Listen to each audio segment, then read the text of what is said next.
So we'll go ahead with next question. Question number 5th. So as I told you, sorry, 6th. Question number 5th will be assignment to you. Next question. 2-point charges of 3 microcoulomb and 9 microcoulomb repel each other with a force of 27 Newton. Charges of -3 microcoulomb are given to each of these charges. Then the force of interaction is. अभी इस type का question हम लोगों ने already solve किया है, अगर आपको याद होगा तो। याद है, ऐसा था कि जो पहला चार्ज है, कितना है पहला चार्ज? 3 कूलम। जो दूसरा चार्ज है वो कितना है? 9 कूलम। इन दोनों में जो फोर्स है वो कितना है? 27 न्यूटन, राइट। एंड केस 2, अभी आपको ऐसा बोला है कि जो दोनों चार्जेस है ना, इन दोनों को हमने एक्स्ट्रा चार्ज दे दिया। कितना एक्स्ट्रा दिया? -3। कितना दिया? तो जो Q1 डैश है वो हो गया 3 - 3, तो कितना हो गया? 0। और जो Q2 डैश है, Q2 डैश वो कितना हो गया? 9 - 3। What is 9 - 3? 6। और आपको पूछा what is the new force? What is the new force between them? 0। क्यों 0? क्योंकि फोर्स अगर डिस्टेंस कांस्टेंट हो तो force is proportional to product of charges. पक्का? क्योंकि डिस्टेंस क्या किया हमने? कांस्टेंट। तो if distance is constant, force is proportional to product of charges. तो what will be new force upon original force? F dash upon F क्या आएगा? Q1 dash into Q2 dash upon Q1 into Q2। लेकिन इसमें से जो Q1 dash है वो कितना है? 0 है। तो क्योंकि Q1 डैश 0 है तो बाकी आंसर कुछ भी आए, मतलब बाकी प्रोडक्ट कुछ भी आए, आंसर क्या रहेगा? 0। तो F dash upon F is 0, F dash is 0। तो हो गया ऑप्शन नंबर बी। नेक्स्ट क्वेश्चन। अगला क्वेश्चन सिंपल सा क्वेश्चन। इफ एप्सिलॉन 0, वैसे याद है क्या आप एप्सिलॉन 0 मतलब कौन? Permittivity of free space. देखो लिखा हुआ है इधर, permittivity of free space. And epsilon क्या बोलते हैं हम लोग? Absolute permittivity of the medium, वो भी लिखा हुआ है। So if epsilon 0 and epsilon 3% permittivity of free space and absolute permittivity of medium, then relative permittivity of the medium is. ये तो हम लोगों ने थ्योरी क्लासेस में देख लिया था, अगर याद होगा। हमने ऐसा देखा था, चलो बता ही देता हूँ, कोई बात नहीं। तो हमने ऐसा देखा था कि अगर हमारे पास दो चार्जेस है, अगर हम उन दोनों चार्जेस को वैक्यूम में रखते हैं तो फोर्स होता है 1/4 pi epsilon 0 Q1 Q2 by r², where epsilon 0 is permittivity of free space. अगर मैं उन्हीं दो चार्जेस को सेम डिस्टेंस पे किसी एक दूसरे मीडियम में रख देता हूँ, कहाँ रख देता हूँ? दूसरे मीडियम में, तो उस केस में फोर्स क्या होगा? 1/4 pi epsilon 0 K Q1 Q2 by r²। फिर इन दोनों को डिवाइड कर लो तो you have force between charges in vacuum upon force between the same charges at same distance in medium. तो जब डिवाइड करोगे 1/4 पाई, अच्छा इसको बाय द वे हमने एप्सिलॉन बोला था, इसको एप्सिलॉन बोला था हमने, वो एप्सिलॉन 0 के बाद में बनेगा 1/4 पाई एप्सिलॉन बराबर। Then you have Q1 Q2 by r² upon Q1 Q2 by r²। Very good. Cancel cancel cancel cancel cancel cancel cancel, तो क्या बचा? ये जो एप्सिलॉन है वो डिनोमिनेटर है, वो कहाँ जाएगा? और एप्सिलॉन 0 कहाँ जाएगा? तो आ जाएगा एप्सिलॉन अपॉन एप्सिलॉन 0। इसी को हमने डाइलेक्ट्रिक कांस्टेंट या इसी को हमने क्या बोला था, याद है क्या? Relative permittivity. तो what is relative permittivity? Epsilon upon epsilon 0। कहाँ पे ऐसा? Option C. Next question. तो ये तो वैसे अभी थ्योरी से याद होना ही चाहिए था आपको, और अभी इसके बाद ध्यान देना, ये एप्सिलॉन क्या बन जाएगा? Epsilon 0 K। तो यहाँ पे एप्सिलॉन लिखते वक्त हम लोग क्या लिखते हैं? Epsilon 0 K, where K is dielectric constant. अगला क्वेश्चन भी सिंपल है, कुछ नहीं है। An electric charge moving with uniform velocity has. तो देखो अभी तक हम लोग इलेक्ट्रोस्टैटिक्स में है। इलेक्ट्रोस्टैटिक्स में क्या होता है कि चार्जेस होते हैं रेस्ट पे, और जब चार्जेस रेस्ट पे होते हैं तो वो क्या प्रोड्यूस करते हैं, इलेक्ट्रिक फील्ड। याद है क्या, the region surrounding any charge in which another charge experiences force is known as electric field. तो charges at rest produce electric field, लेकिन जब ये चार्ज मूव होते हैं ना, वो इलेक्ट्रिक फील्ड के साथ साथ मैग्नेटिक फील्ड प्रोड्यूस करते हैं। क्या करते हैं, magnetic field in addition to electric field. तो बताओ आंसर क्या आएगा, D, both electric and magnetic field. इसका आपको ज्यादा पार्ट 12th में ही आएगा, तब देखेंगे। तो फिलहाल सिर्फ इतना पता होना चाहिए, moving charges produce both electric and magnetic field. अगला क्वेश्चन, ये भी सिंपल ही क्वेश्चन है। 2 point charges Q1 and Q2 और L डिस्टेंस अपार्ट। तो 2 पॉइंट चार्जेस है Q1 Q2, दोनों में डिस्टेंस कितना है, L। If one of the charges is doubled, दोनों में से एक चार्ज को डबल कर दिया, मतलब अगर हम सपोज पहले चार्ज Q1 था तो अभी चार्ज 2Q1 है, कितना है, 2 times of Q1, and distance between them is half, distance को आधा कर दिया, then the magnitude of force becomes n times where n is. तो पहले तो क्वेश्चन समझ लो, यहाँ पे 2 केसेस है, केस 1 केस 2 में डिवाइड कर लेते हैं इसको, case 1 case 2, case 1 case 2। Case 1 में लेट अस से 2 चार्जेस की बात हो रही है, तो जो पहला चार्ज है वो मान लेते हैं Q है, और दूसरा चार्ज क्या है, Q2 है, Q1 Q2। डिस्टेंस दोनों में कितना है, L as per the question. Force कितना है, F, फोर्स इज F, ठीक। तो ये हो गया केस 1। अब केस 2 में क्या बोला है, one of the charges is double. तो वन ऑफ देम, दोनों में से एक, तो जो Q1 था वो हो गया 2Q1, कितना हो गया, 2Q1। सेकेंड चार्ज जो है वो वैसा का वैसा ही है, कितना है, 2। जो इनिशियल डिस्टेंस था R1 वो कितना था, L, और यहाँ पे भी डिस्टेंस कितना बोला है, हाफ। तो R2 कितना आएगा, L/2, बराबर, वेरी गुड। और आपको पूछा है what is the new force, ऐसा न्यू फोर्स नहीं पूछा, आपको बोला new force is n times the original force. देखो क्या बोला है, the magnitude of force becomes n times.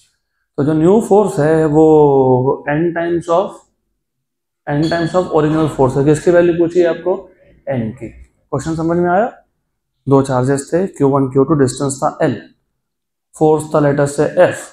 अब हमने दोनों में से एक चार्ज को डबल कर दिया, लेटर से Q1 को 2Q1 कर दिया, और डिस्टेंस को क्या कर दिया, हाफ। तो जो न्यू फोर्स है वो क्या आया, n times of the original, और क्या पूछा आपको, वैल्यू ऑफ n। तो अभी इस केस में चार्ज भी चेंज हो रहा है और डिस्टेंस भी चेंज हो रहा है, तो प्रोपोर्शनलिटी लेते टाइम दोनों प्रोपोर्शनल लेंगे ना। अब हमने एक क्वेश्चन में क्या बोला, force is proportional to Q1 into Q2। Distance लिया था क्या, नहीं, क्योंकि डिस्टेंस वहां पे क्या था, कांस्टेंट। यहाँ पे डिस्टेंस कांस्टेंट है क्या, नहीं, तो फिर डिस्टेंस भी लेंगे डिवाइडेड बाय r²। तो new force upon original force equals to अरे Q1 डैश Q2 डैश, क्योंकि फोर्स के प्रोडक्ट को क्या है, डायरेक्टली प्रोपोर्शनल है, डिस्टेंस को क्या है, इनवर्सली। और तुम अगर नोटेशन में कंफ्यूज हो रहे हो तो मैं इसको r डैश बोल देता हूँ, इफ यू वांट। इसको r डैश बोल दिया, इसको r बोल दिया, कोई दिक्कत नहीं।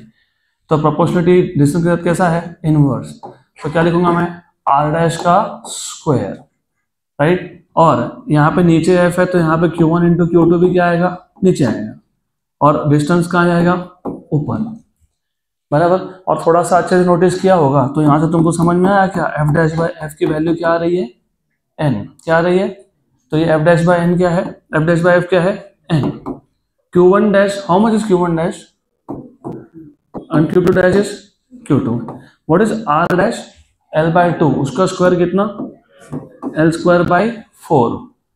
r शुरू, इनिशियल r कितना था, L, तो L² Q1 into Q2।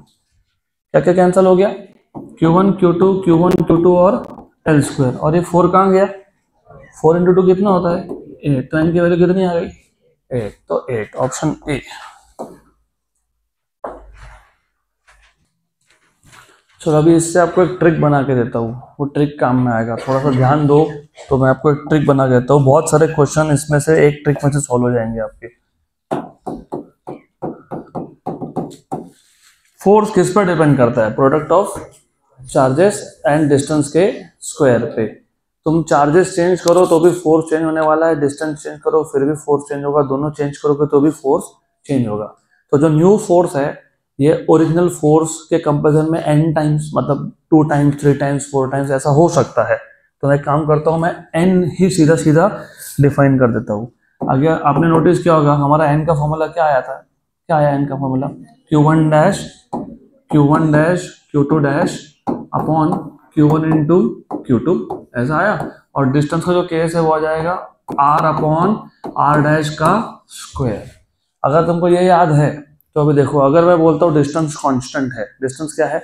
Constant, मतलब R डैश और R क्या है? सेम है, तो ये क्या बन गया? 1। क्या हो गया ये? 1। तो इसको छोड़ देना। अगर डिस्टेंस कांस्टेंट होगा तो इफ डिस्टेंस इज कांस्टेंट, अगर डिस्टेंस कांस्टेंट हुआ तो n का फॉर्मूला बन जाएगा Q1 dash Q2 dash upon Q1 into Q2। और अगर चार्जेस कांस्टेंट हुए, if charges are constant, तो उस केस में तुमको मिल जाएगा उस केस में n equal to, charges constant हुए तो r अपॉन r डैश का स्क्वायर। अभी मैं तीनों का एक एक एग्जांपल लेता हूँ। फॉर एग्जांपल चार्जेस सेम थे, हमने ये स्टेट बोर्ड में सॉल्व किया है, चार्जेस सेम थे, डिस्टेंस को मैंने कर दिया 2 टाइम्स। चार्जेस सेम थे, चार्जेस क्या है? कांस्टेंट। हमने डिस्टेंस क्या कर दिया? 2 टाइम्स, मतलब जो न्यू डिस्टेंस है r डैश हो गया है 2 टाइम्स ऑफ r। तो r क्या हो गया? कैंसिल। 1/2 स्क्वायर कितना होता है? कितना? 1/4। 1/4 कितना? 0.25। तो याद होगा हमने ऐसा क्वेश्चन सॉल्व किया स्टेट बोर्ड में, सॉल्व किया हमने। If the distance between the two charges is doubled, then the new force is, original force दिया था 1 न्यूटन का, तो न्यू फोर्स कितना आया था? 1/4, 0.25। अब इमेजिन अगर ऐसा बोला है कि 2 चार्जेस है, डिस्टेंस सेम है, हमने दोनों को कुछ एक्स्ट्रा चार्ज दे दिया, जैसे अभी सॉल्व किया था 0 आंसर आया था, उसको थोड़ा मॉडिफाई कर देता हूँ। चलो मानते हैं एक 3 कूलम का चार्ज था, एक 6 कूलम का चार्ज था। अब दोनों पे एक्स्ट्रा मैंने 3 कूलम डाल दिया। पहले 3 और 6 था, अभी 6 और 9 हो गया। तो what will be the new force? तो न्यू फोर्स कैसे फाइंड करेंगे? तो उसके लिए डिस्टेंस कांस्टेंट है, ये यूज करोगे। पहले कितना था? 3 and 6। What is 3 into 6? 18। फिर कितना हो गया? 6 and 9। What is 6 9 the 54। What is 54/18? 3। तो कितना हो गया? 3 टाइम्स। तो न्यू फोर्स इज 3 टाइम्स। और जब दोनों ही चेंज हो रहा है, डिस्टेंस और चार्जेस, तो ये फॉर्मूला यूज करना, तो सीधा सीधा डायरेक्ट आंसर आ जाएंगे। तो ये बन गया आपके ट्रिक। तो ऐसा ट्रिक बनाते रहो। अगला क्वेश्चन, चलो देखो, अभी यहाँ ध्यान दो। अब ये जो ट्रिक है वो यहाँ भी काम में आ सकता है आपको। 2 point charges plus Q1 plus Q2 repel each other with a force of 100 Newton. So what is the force? 100 Newton. Keeping the distance between them unchanged, distance constant, मतलब ये फॉर्मूला लग जाएगा अब। Correct? Q1 is increased by 10% and Q2 is decreased by 10%. The force of repulsion between them decreases by 1 Newton, decreases by 10 Newton, increases by 10 Newton and remains same. तो ऐसा है, सबसे पहले आपको बोला है डिस्टेंस सेम है, बराबर। क्या सेम है? डिस्टेंस। सिर्फ चेंज क्या कर रहे हो? चार्जेस। तो जो ट्रिक मैंने बताया वो यूज करना है, वहां से भी आंसर आएगा। और फुल फ्लेज मेथड भी दूंगा मैं, तो पहले मैं पूरा मेथड बता देता हूँ, फिर ट्रिक यूज करते हैं हम लोग। तो रिमेंबर यहाँ पे भी केस 1 केस 2 है। Case 1, what is charge? Q1। Q2 charge कितना है? Q2। What is the force between them? 100 Newton, बराबर। केस 2 में क्या बोला है? Q1 डैश इक्वल टू, जो पहला चार्ज था उसको 10% से बढ़ाया ना, keeping the distance same, Q1 is increase by 10%। और मैंने आपको बताया था 10% इंक्रीज का मतलब क्या होता है, याद है क्या? 10% इंक्रीज का मतलब, 10% इंक्रीज, चार्ज इंक्रीज हुआ। अरे तुम्हारे पास 100 रुपए थे, 10% से बढ़ गए, कितने हो गए? 110, वेरी गुड। तुम्हारे पास 10 रुपए थे, 10% से बढ़ गए, कितने हो गए? 11। तुम्हारे पास 1 रुपया था, 1 रुपया था, 10% से बढ़ गया, कितना हो गया? हाँ, तो फिर Q1 dash is 1.1 times of Q1। नहीं तो फिर ऐसा लिखो, लिखो हर एक स्टेप लिखो, Q1 dash is Q1 plus 10% of Q1। फिर इसको लिखो ऐसा, इसको ऐसा लिखो, Q1 dash is Q1 plus 10%, मतलब 10/100 ऑफ Q1, मतलब कितना? What is 10/100? 1/10। What is 1/10? 0.1। तो ये कितना हो गया? 1.1 Q1। करो ऐसा, फिर waste of time. What is Q2 dash? 10% से कम हो गया, 10% से कम होना मतलब क्या? 0.9। Very good. थोड़ा सा शॉर्टकट सीखना पड़ेगा, नहीं तो स्कोर नहीं निकलेगा एग्जाम में, सीखना पड़ेगा ये। 10% से कम हुआ तो 10% से कम हुआ तो 0.9 कैसे रह गया? फिर वही Q2 dash is Q2 minus 10% of Q2, this is equals to Q2 minus 10%, मतलब कितना? 10/100। बराबर, मतलब कितना? 0.1। तो अगर मैं Q2 में से 0.1 Q2 निकाल लूं तो कितना बचता है?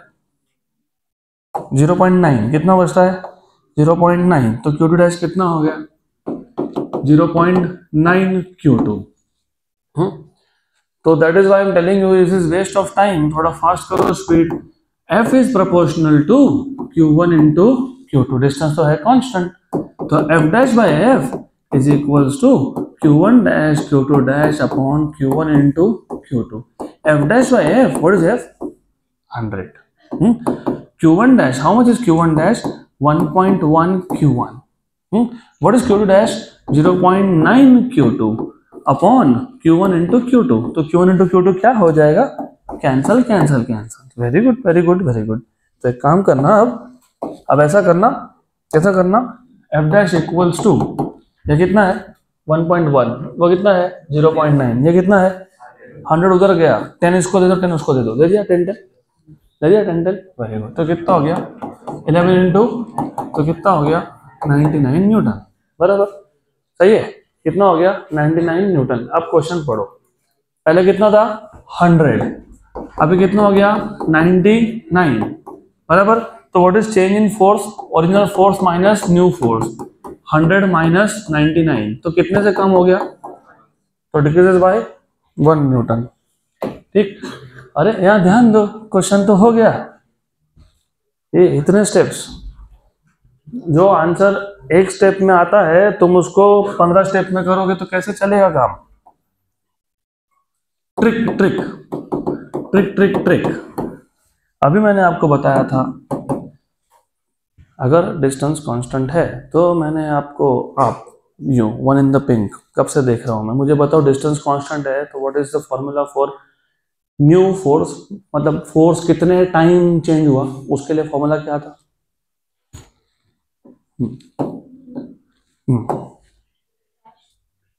Q1 Q2 upon Q1 dash Q2 dash, उल्टा बता दिया, Q1 डैश अपॉन Q1 बराबर Q2 डैश अपॉन Q2। अभी जस्ट डिराइव करके दिया है मैं, बराबर। अगर ये याद है तो अभी क्या करना, ऐसा करना, Q1 कितने परसेंट है बढ़ा? 10%। पहले Q1 था तो अभी कितना हो गया? 1.1। कितना हो गया? कितना हो गया? 1.1। अब आगे आके बैठो, कितना हो गया? 1.1। Q2 डैश, पहले Q2 था, अभी कितने से कम हुआ? 10% से कम हुआ, तो कितना हो गया? 0.9। बराबर, good. Upon Q1 into Q2, सही है क्या? Sure sure, cancel cancel cancel और कैंसल। बराबर, तो हाउ मच इज दिस? 0.99। कितना? तो कितने फैक्टर से चेंज हुआ? 0.99, इतने से चेंज हुआ। पहले 1 था, अभी कितना हो गया? 0.99, मतलब कितना परसेंट डिक्रीज है? 0 मतलब 1% ना, क्योंकि पहले कितना था? 1 था, अभी कितना हो गया? 0.99। तो कितना परसेंटेज वाइज, क्योंकि फ्रैक्शन है, ये आपको लास्ट वार्निंग है, already I have sent you once, ये लास्ट वार्निंग है तुमको। और अगर वहां गड़बड़ होती है तो आगे आगे बैठना। If you are involve in all type of गड़बड़, मतलब फॉल्ट इज योर्स। तो ये जो था ये क्या था, एफ डैश अपॉन एफ, ये एफ डैश अपॉन एफ था कि नहीं? तो what is F dash? 0.99 F. What is F dash? 0.99 F. What is F का वैल्यू? 100। तो व्हाट इज न्यू फोर्स? 99। तो स्ट्रेट फॉरवर्ड वो यहीं देख के समझ में आ गया था कि 1% से कम होने वाला है, क्योंकि पहले अगर मैं रेशो 1 मानता हूँ और न्यू रेशो क्या आया 0.99, तो कितना कम हुआ? 0.01 फ्रैक्शन में। तो परसेंटेज में कितना कम हुआ? 1 है। 100 का 1% कितना होता है? 1। तो पहले 100 न्यूटन था, तो अभी कितना हो गया? 99। तो चेंज कितना हुआ? 1 न्यूटन। ये डिफिकल्ट लग रहा हो तो दूसरा मेथड है ही तुम्हारे पास।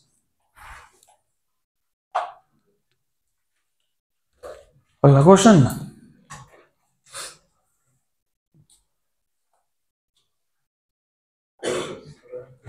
वो ट्रिक खुद के लिए वर्कआउट कर लेना। A charge Q is enclosed by a Gaussian surface of radius r.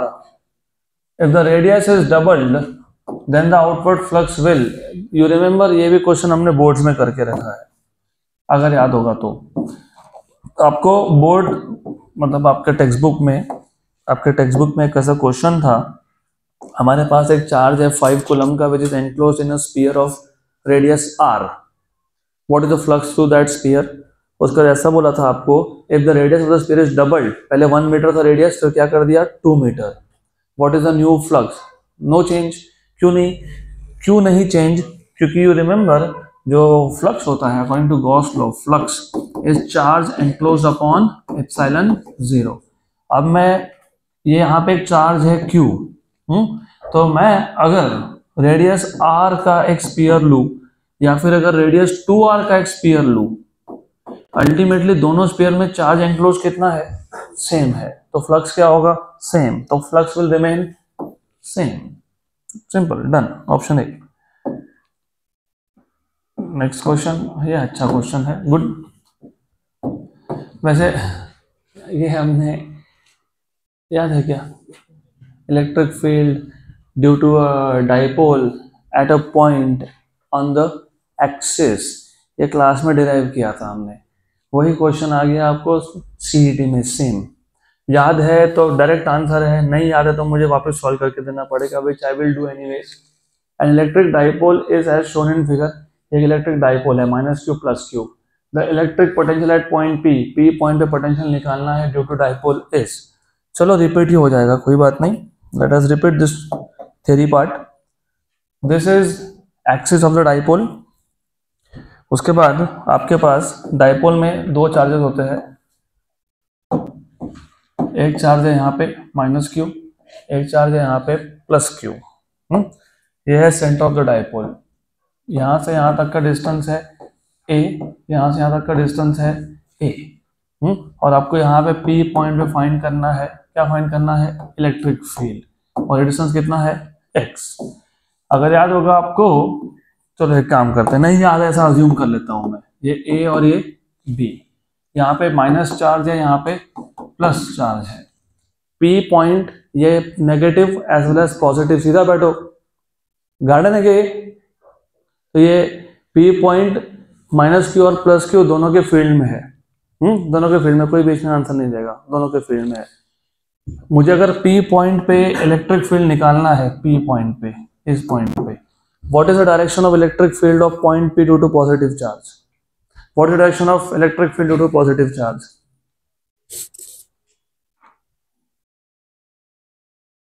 Fundamental level का क्वेश्चन है, एकदम बेसिक है। What is the direction of electric field due to positive charge? Away. Away.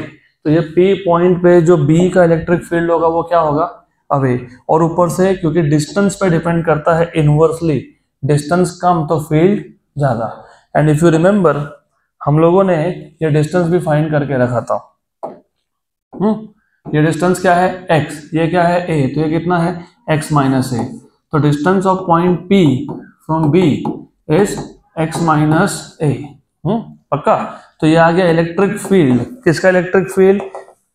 B पे जो charge है उसका electric field, it is electric field at point P due to charge at B, बराबर, good. Away क्यों? क्योंकि positive charge का electric field away होता है। What is the direction of electric field due to negative charge? Towards. तो इसी P point पे electric field due to charge at A, electric field due to charge at A is towards. और ये छोटा vector क्यों दिखाया मैंने? For obvious reason कि जो डिस्टेंस है किसका, नेगेटिव चार्ज का, पी से, वो क्या है, ज्यादा है। अगर डिस्टेंस ज्यादा है तो इलेक्ट्रिक फील्ड का वैल्यू क्या होगा, कम होगा, क्योंकि इनवर्सली प्रोपोर्शनल टू डिस्टेंस का स्क्वायर होता है। तो आर पी ए, ये डिस्टेंस कितना है, x प्लस ए, क्या होता है ये, x प्लस ए। तो net electric field resultant electric field at point P is electric field at point P due to charge at B minus electric field at P due to charge at A। Minus क्यों? क्योंकि because of opposite direction. Positive का electric field था away, negative का था towards, good. Then in general अगर आपको याद होगा, electric field at any point is 1/4 pi epsilon 0 charge upon distance का स्क्वायर, ये जनरल फॉर्मूला है। तो electric field at P due to charge at B is distance between PB का square, good, very good. तो 1/4 pi epsilon 0 charge upon distance between P and B, x minus a का square, इसको बोलते हैं equation number 2। Similarly electric field at P due to charge at A is 1/4 pi epsilon 0 q upon x plus a का square. और मैंने बोला था आपको कि तुमने यहाँ पे एक बार माइनस लिख दिया ना, तो a पे नेगेटिव चार्ज है, फिर भी यहाँ पे माइनस नहीं लिखेंगे। अगर यहाँ माइनस लिखना है तो यहाँ पे क्या लिखना पड़ेगा, प्लस, गुड। तो ये इक्वेशन 2 और 3 कहाँ सब्स्टिट्यूट करेंगे, इक्वेशन नंबर 1 में। तो from 1 to 3, from 1, 2 and 3 electric field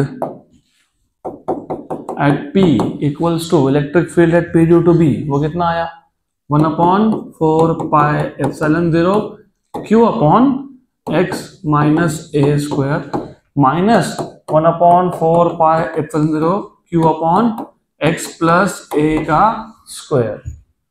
इसमें से 1/4 पाई एप्सिलॉन 0 q आ जाएगा कॉमन आउटसाइड, तो ये आ जाएगा 1/4 पाई एप्सिलॉन 0 और q बाहर आ गया, 1/x माइनस a का square minus 1/x plus a का स्क्वायर।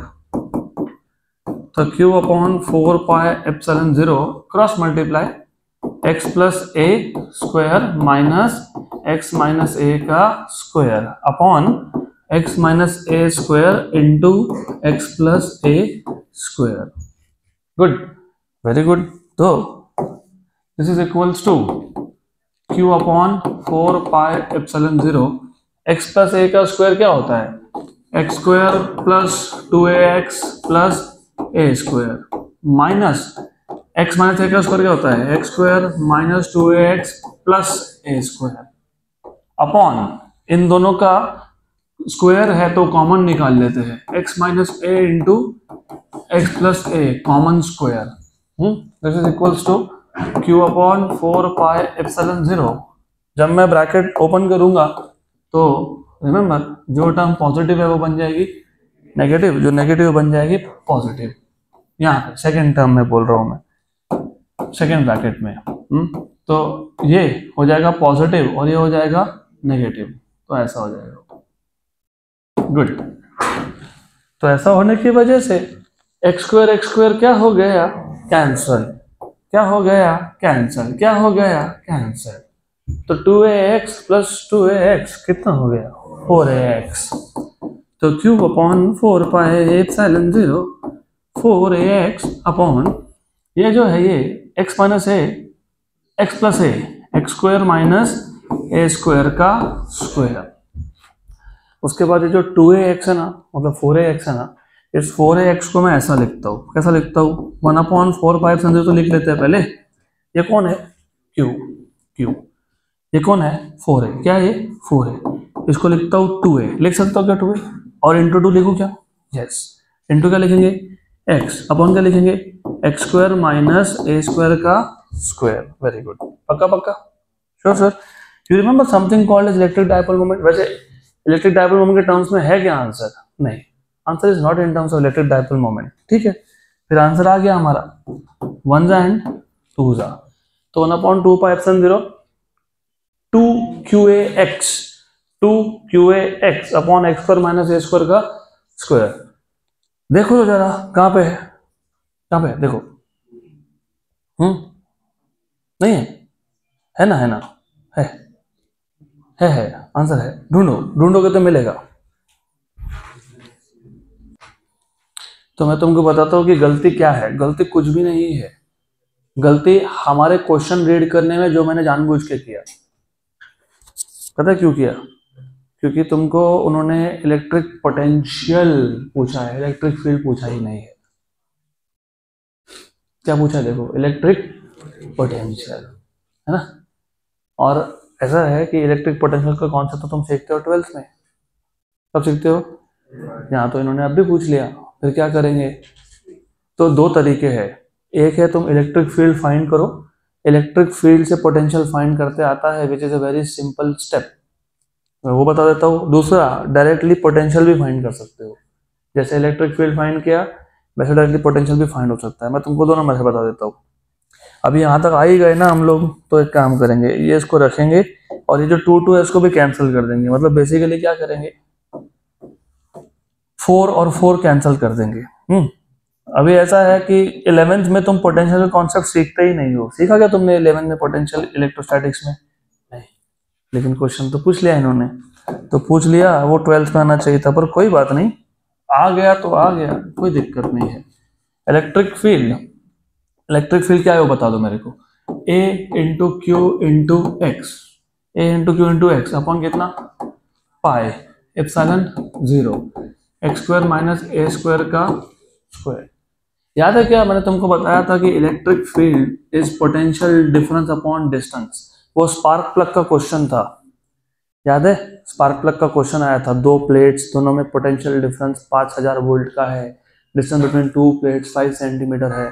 तभी भी मैंने बोला था आपको कि ये जो क्वेश्चन है एक्चुअली 12th में जाना चाहिए, लेकिन पूछ लिया तो सॉल्व करेंगे, तो वहाँ पे ये था, और यहाँ से हमने वोल्ट पर मीटर यूनिट भी बनाया था। तो अभी क्या करना, इसके बाद से क्या करना, इलेक्ट्रिक फील्ड ना पोटेंशियल अपॉन क्या है डिस्टेंस, क्या है potential upon distance, potential upon distance, सिर्फ क्या कर लेना डेरिवेटिव ले लेना, क्या कर लेंगे डेरिवेटिव। तो इलेक्ट्रिक फील्ड क्या है, derivative of potential upon distance, मतलब dv बाई dx। तो व्हाट इज dv adx। और मैंने आपको बहुत बार बताया है, मैं और एक बार बता रहा हूँ, थोड़ा सा ध्यान दो, क्योंकि मैथ्स के बिना नहीं काम चलेगा आपका इधर। मैंने वैसा बताया था तुमको कि अगर हमको डिस्प्लेसमेंट दिया हो, डिस्प्लेसमेंट का इक्वेशन दिया और वेलोसिटी पूछा हो तो क्या करते हो dx बाई dt, और वेलोसिटी दिया और डिस्टेंस पूछा हो तो क्या करते हो इंटीग्रेट।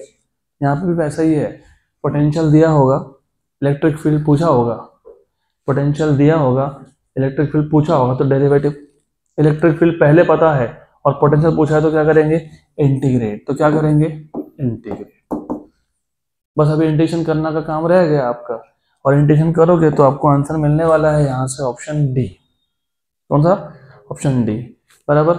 लेकिन अभी दिक्कत क्या है, इंटीग्रेशन भी एज आई थिंक कि आप लोगों को, बहुत लोगों को इंटीग्रेशन अभी तक पता नहीं है, बिकॉज वो मैथ्स में 12th में आता है। तो इसलिए मेथड नंबर 2, अब मेथड नंबर 2 क्या बताता हूँ मैं, वो इजी है, इट्स टू इजी, बस ये डायग्राम हमको लगने वाला है, तो मेथड नंबर 2 ये डायग्राम यूज कर लेंगे। मेथड नंबर 2 में मैं सिर्फ आपको पोटेंशियल का फॉर्मूला बता देता हूँ, बस वो फॉर्मूला याद रख लेना। अब पोटेंशियल का formula 1/4 pi epsilon 0 charge by distance, बस that is the formula of potential, ये याद रखना जनरल फॉर्मूला। अभी जो P पॉइंट है, ये जो P पॉइंट है, इस P पॉइंट में किसका किसका पोटेंशियल है, पॉजिटिव चार्ज और नेगेटिव चार्ज। सिमिलरली जैसे इलेक्ट्रिक फील्ड निकालते वक्त तुमने क्या बोला, इलेक्ट्रिक फील्ड के P पे किसका किसका है पॉजिटिव चार्ज और नेगेटिव चार्ज। सिर्फ डिफरेंस क्या होता है, डिफरेंस ये होता है कि पोटेंशियल ये स्केलर क्वांटिटी है, इलेक्ट्रिक फील्ड ये वेक्टर क्वांटिटी है। तो यहाँ पे हम लोगों ने माइनस लिखा था, यहाँ पे माइनस नहीं लिखेंगे, बोलेंगे potential at P due to charge at B plus potential at B due to charge at A। अब पोटेंशियल का फॉर्मूला क्या है, 1/4πε0 चार्ज, B पॉइंट पे कौन सा चार्ज है, प्लस Q, और B पॉइंट का डिस्टेंस कितना है, डिस्टेंस कितना है, x माइनस A,